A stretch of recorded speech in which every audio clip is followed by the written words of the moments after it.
तो देखिए, आइए मैं आपको दूसरा चैप्टर स्टार्ट करता हूँ। इस चैप्टर का नाम है परमाणु संरचना। परमाणु की संरचना भी आपको नाम मिलेगा या एटॉमिक स्ट्रक्चर, एटॉमिक स्ट्रक्चर या स्ट्रक्चर ऑफ एटम। ये चैप्टर है, दूसरा चैप्टर है। इसमें मैं आपको सबसे पहले जो कुछ मुख्य चीज़ें हैं वो बताता हूँ। देखिए, कुछ डेफिनेशन है। नंबर 1 है समस्थानिक या आइसोटोप्स, आइसोटोप्स। नंबर 2 समभारी या आइसोबार्स। नंबर 3 सम न्यूट्रॉनिक, आइसो न्यूट्रॉनिक।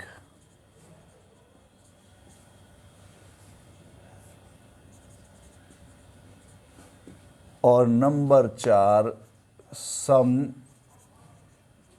इलेक्ट्रॉनिक या आइसो इलेक्ट्रॉनिक। ये मुख्य चीज़, ये बहुत इम्पोर्टेंट है, आती भी है, बहुत ज़्यादा जगह जगह आती हैं, तो इनको क्लियर करिए। सबसे पहला है समस्थानिक। एक ही तत्व के ऐसे परमाणु जिनके परमाणु क्रमांक एक समान परंतु परमाणु भार अलग अलग होते हैं, वो कहलाते हैं समस्थानिक। और लगभग सभी तत्वों के समस्थानिक उपस्थित होते हैं। तो सबसे पहले मैं आपको नंबर 1 डेफिनेशन ये समस्थानिक बता रहा हूँ। फिर सुनिए ध्यान से। एक ही तत्व के वे परमाणु जिनके परमाणु क्रमांक एक समान परंतु परमाणु भार अलग अलग होते हैं, भिन्न भिन्न होते हैं, वह कहलाते हैं समस्थानिक।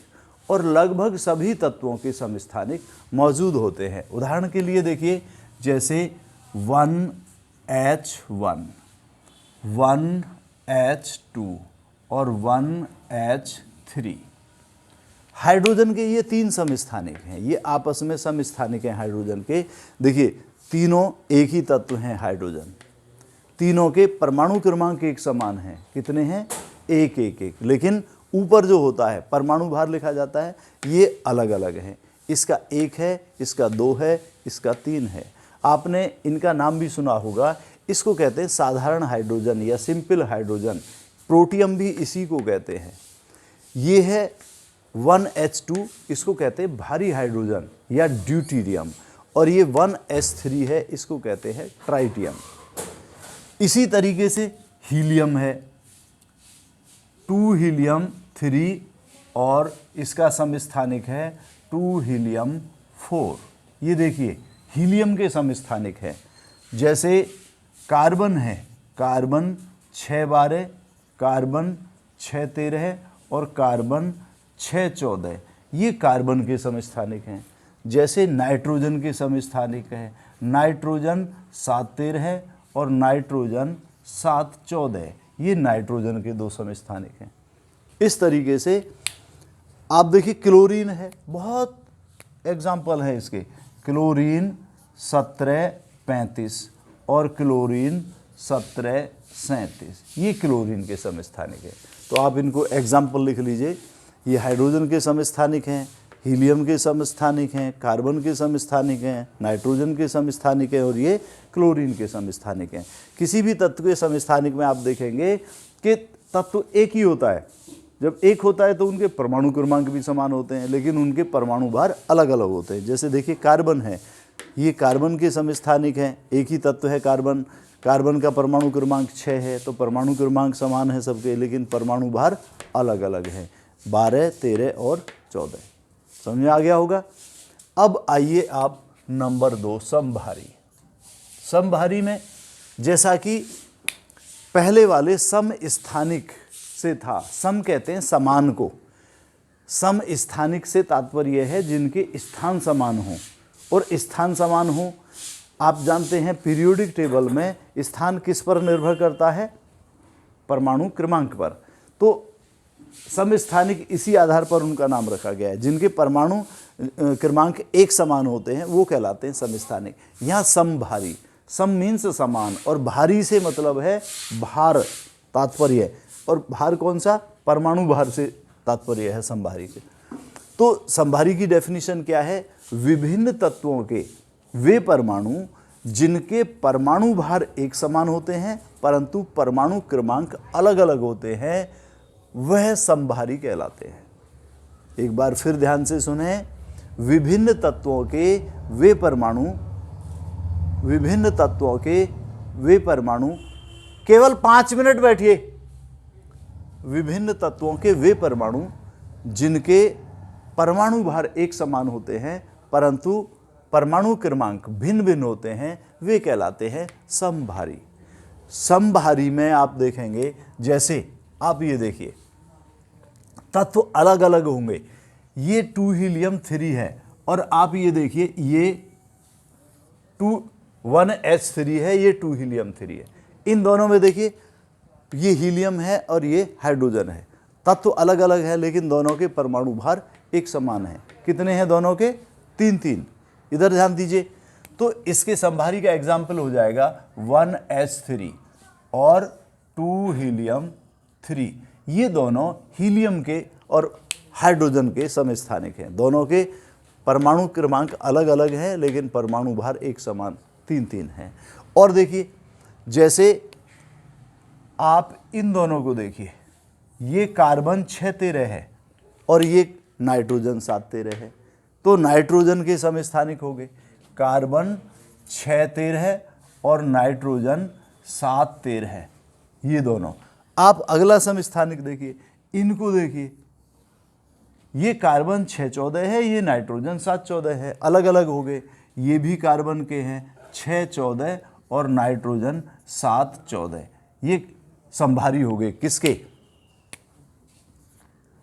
परमाणु भार एक समान है, ये कार्बन है और ये नाइट्रोजन है। अब देखिए इसके अलावा भी इसका एक बहुत फेमस एग्जाम्पल है, जैसे सिलिकॉन 14, नहीं ये है आर्गन 1840 और कैल्शियम 1940, पोटेशियम 1940 और कैल्शियम 2040। अब देखिए अलग अलग तत्व हैं, आर्गन है, पोटेशियम है, कैल्शियम है, तो स्वाभाविक है कि उनके परमाणु क्रमांक अलग अलग होंगे लेकिन उनके परमाणु भार बिल्कुल एक समान है। समझ आ गया? तो ये एग्जाम्पल किसके हो गए, समभारी के। अब आप नंबर 3 देखेंगे, सम न्यूट्रॉनिक। सम न्यूट्रॉनिक में क्या है, जैसा कि नाम से ही है, सम मीन समान, न्यूट्रॉनिक से तात्पर्य न्यूट्रॉन से है कि जिनमें न्यूट्रॉन की संख्या समान होती है। तो वे परमाणु या तत्व जिनमें न्यूट्रॉन की संख्या समान होती है, एक समान होती है, वो कहलाते हैं सम न्यूट्रॉनिक। देखिए आप यहाँ पर मैं इसका एग्जाम्पल आपको दे देता हूँ।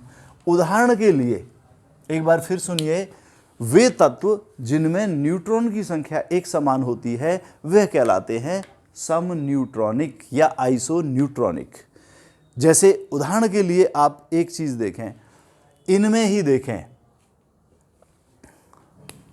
एक 1H3 है, ठीक है, और एक 2 हीलियम 4 है। इनमें न्यूट्रॉन की संख्या देखेंगे आप, तो न्यूट्रॉन की संख्या होती है परमाणु भार में से परमाणु क्रमांक घटा देते हैं, तो 3 में से 1 घटाया, कितना बचा, 2 न्यूट्रॉन इसमें हो गए। इसमें 4 में से 2 घटाया, 2 न्यूट्रॉन इसमें हो गए। तो समस्थानिक सम न्यूट्रॉनिक के एग्जाम्पल हैं 1H3 और 2 हीलियम 4। आप देखिए इसमें न्यूट्रॉन की संख्या बराबर हो जाएगी 3 - 1 यानी 2, और इसमें न्यूट्रॉन की संख्या हो जाएगी 4 - 2 यानी 2। ठीक है। अब अगला वो देखिए, यहां पर मैं गोल करके वो बता देता हूं आप लोगों को।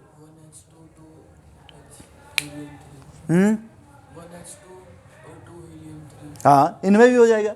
देखिए ये आप देखिए 1s2 ड्यूटेरियम है और 2 हीलियम 3 है। हम 2 में से 1 घटाएंगे, 1 न्यूट्रॉन बचा। 3 में से 2 घटाएंगे, 1 न्यूट्रॉन बचा। ये भी एक एग्जाम्पल है, बिल्कुल सही है। 1h2 और 2 हीलियम 3, तो इसमें न्यूट्रॉन की संख्या 2 माइनस 1 यानी 1, और इसमें न्यूट्रॉन की संख्या 3 माइनस 2 यानी 1। और दूसरा एग्जाम्पल देखिए, जैसे इनमें देखें कार्बन और नाइट्रोजन में मिलेंगे आपको। जैसे कार्बन है, ये 13 में से 6 गए, कितने बचे? 7, और ये 14 में से 7 गए, ये देखिए ये दोनों हैं, 7 बचे ना।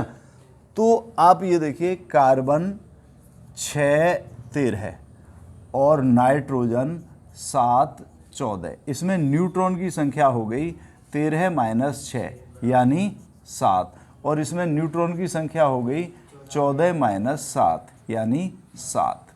समझ आ गया? अब देखिए 3 एग्जाम्पल हो गए, ये मैं ऐसे क्लियर कर देता हूँ। एक एग्जाम्पल ये हो गया, एक एग्जाम्पल ये हो गया, एक एग्जाम्पल ये हो गया। अब देखिए और भी अगर आप देखें तो कार्बन 6 बारे भी होता है। देखिए 6 बारे है, इस 6 बारे में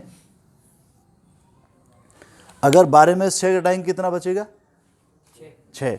अब यहाँ पर देखिए नाइट्रोजन में 13 में से 7 घटाएंगे, 6 बचा। ये नाइट्रोजन के इस तरह कर देंगे। लेकिन इसका एक और बहुत फेमस एग्जाम्पल है, मैं यहाँ कर देता हूँ, थोड़ा नीचे नहीं दिखाई देगा उसमें वीडियो में। ये देखिए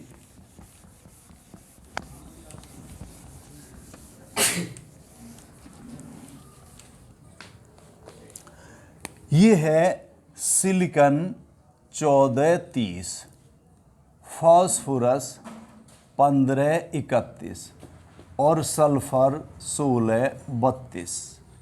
ये भी सम न्यूट्रॉनिक हैं। कैसे पता लगाएंगे? इनमें आप देखिए न्यूट्रॉन की संख्या हो जाएगी 30 माइनस 14 यानी 16। इसमें न्यूट्रॉन की संख्या हो जाएगी 31 माइनस 15 यानी 16, और इसमें न्यूट्रॉन की संख्या हो जाएगी 32 माइनस 16 यानी 16। ठीक है, तो ये आपके एग्जाम्पल हो गए। अब मैं इसको आपको कल बताऊंगा सम इलेक्ट्रॉनिक को। धन्यवाद।